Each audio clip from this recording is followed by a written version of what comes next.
প্রধানমন্ত্রীর গাড়ি পিছনে আমি দৌড়াচ্ছি, আসলে সেখানে কোনো প্রধানমন্ত্রীর গাড়ি ছিল না। আমাদের স্বপ্ন পূরণ হয়েছে। আমরা যদি দৌড়াই তাহলে প্রধানমন্ত্রীর গাড়ির পিছনে দৌড়াই। আমরা তো কোনো যে রিক্সার পিছনে দৌড়াই না। যেহেতু উনি প্রধানমন্ত্রী ঢাকা বিশ্ববিদ্যালয়ে আসবেন, সেক্ষেত্রে আমাদের তো কিছু দায়িত্ব অবশ্যই সেখানে থাকে নিঃসন্দেহে। তো সেই দায়িত্বের জায়গা থেকে আমি সকালে ক্যাম্পাসে ঢুকতে জ্যামের কারণে আমার কিছুটা লেট হয়ে গিয়েছে। আমার যেখানে আমার দায়িত্বের জায়গাটা ছিল সেখানে যাওয়াটা আমার খুব প্রয়োজন ছিল। তো আমি দেখতে পেলাম একটা ভিডিও কেন্দ্রিক বিভিন্ন ভোট বাহিনী এটা নিয়ে বিভিন্ন ধরনের নেগেটিভ ছড়ানোর চেষ্টা করে যাচ্ছে যে প্রধানমন্ত্রীর গাড়ি পিছনে আমি দৌড়াচ্ছি, আসলে সেখানে কোনো প্রধানমন্ত্রীর গাড়ি ছিল না।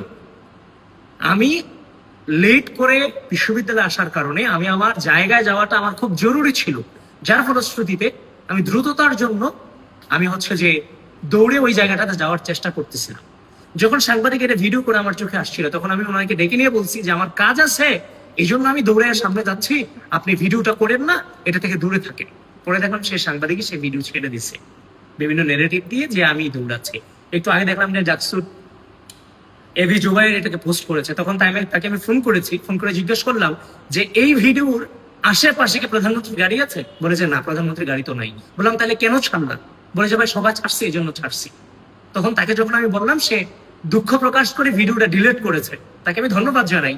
তো এভাবে শিবিরের টপ টু বটম থেকে শুরু করে যত পেজ আছে, রাজনৈতিক ভাবে মোকাবেলা করতে ব্যর্থ হয়ে বিভিন্ন ধরনের এই পোস্টগুলোকে যে আমাদের এই কার্যক্রমগুলোকে বিভিন্নভাবে বিভিন্ন পেজে নেগেটিভ ছড়িয়ে আমাদের ট্রল করার অপচেষ্টা করে যাচ্ছে। কিন্তু ঘটনা আমি যখন দৌড়ে যাচ্ছি সেখানে আমার দায়িত্বের জায়গা থেকে আমার ওইখানে যাওয়াটা প্রয়োজন, সেখানে আমি দৌড়ে সেখানে যাচ্ছিলাম।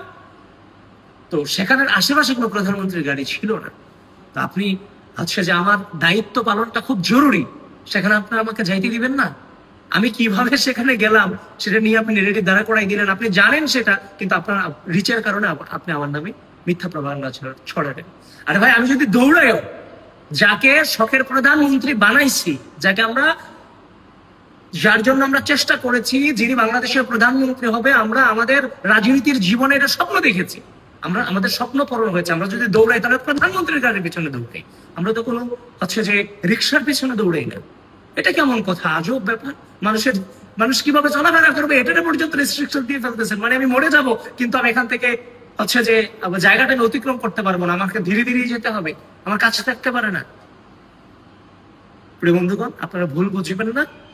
এই বট বাহিনীর যে অপপ্রচারে গা ভাসাবেন না। ধন্যবাদ সবাইকে। আসসালামু আলাইকুম।